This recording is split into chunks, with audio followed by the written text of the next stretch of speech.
The Public Investment Corporation Commission of Inquiry has concluded its public hearings into alleged impropriety at the corporation.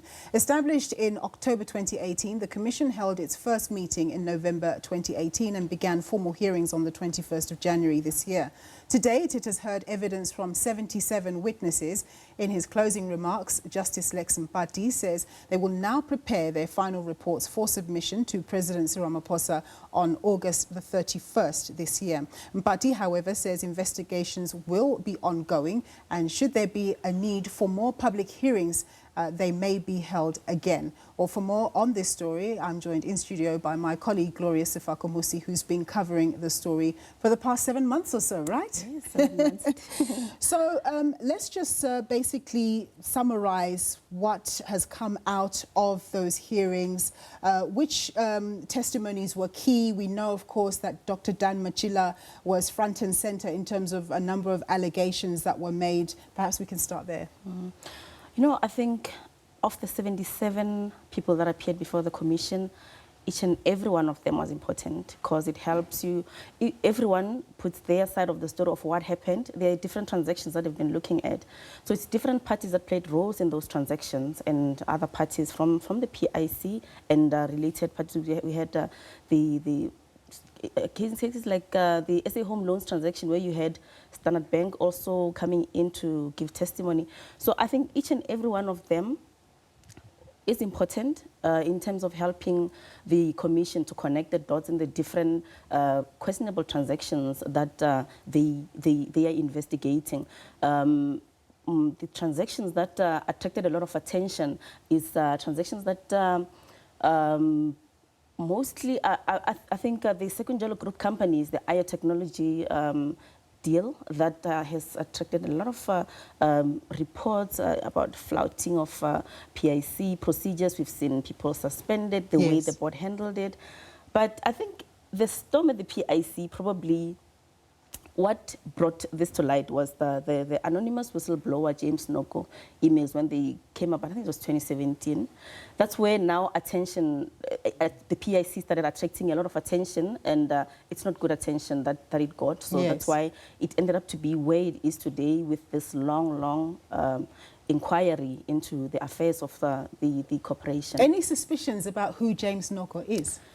You know, everyone that appeared that was asked who this James Naoko, who they believe it is, no one knows who it is.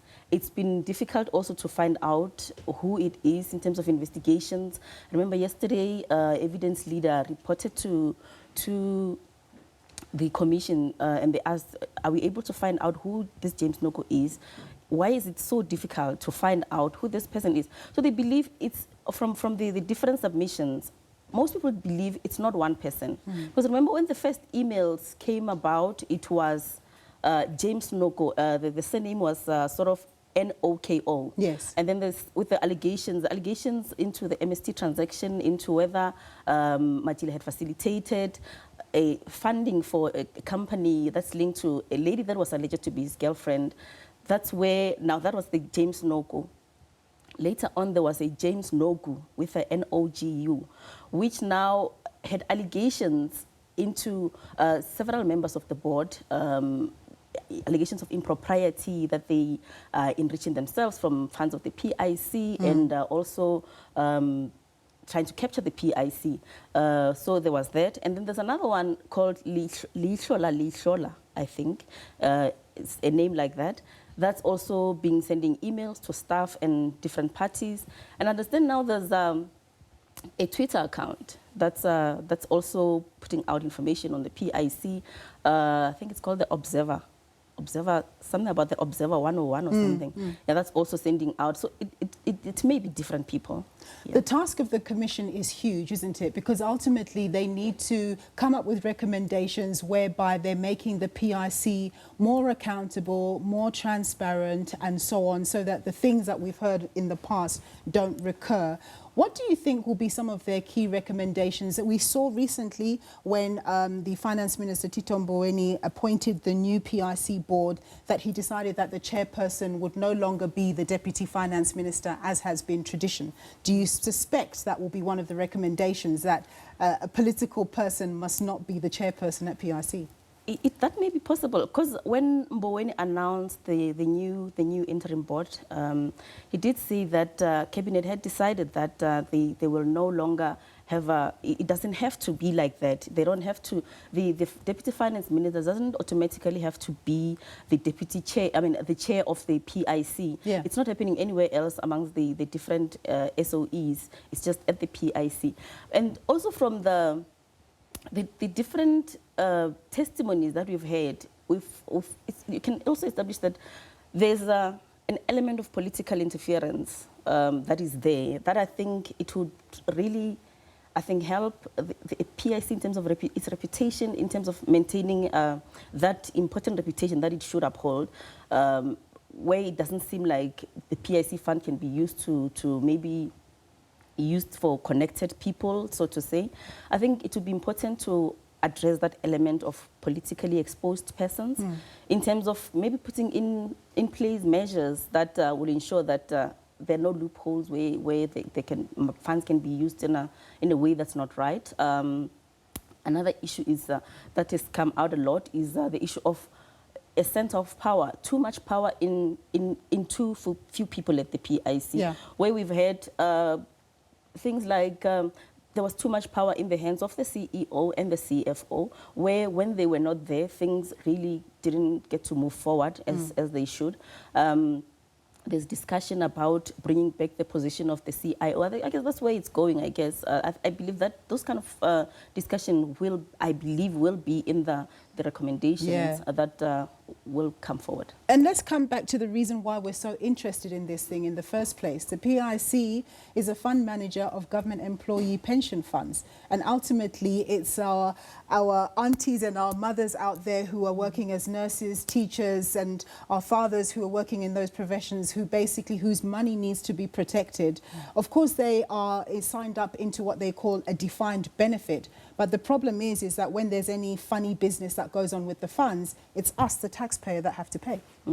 Actually, that came up in the testimony. I believe it was Abel Sitole of the GEPF that took the stand about a few weeks ago, where he said that as much as, obviously, when you start working for government, you sign a contract that says your pension benefits would be 1, 2, 3, and you contribute every month. But if that money is not invested well, or that money is lost, the contract is between you and the government is the taxpayers.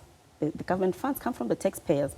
So should there not be funds in the kitty, that's the government that's going to take responsibility. That's right. Yes. Which is us. Yes. The taxpayer. And just give us a recap. You did earlier when we crossed you in Pretoria there. Just tell us when we can expect the Commission to come back with its final report. Well, for now, they've actually announced at the end of today's session that they will be working on reviewing all these testimonies that they got, also announcing that in the process of investigations, they've come across other questionable transactions that they will also continue investigating. So their work doesn't end today with the end of the public hearings. They will continue working, reviewing, and making recommendations, and then they will present their report to the President at the end of October.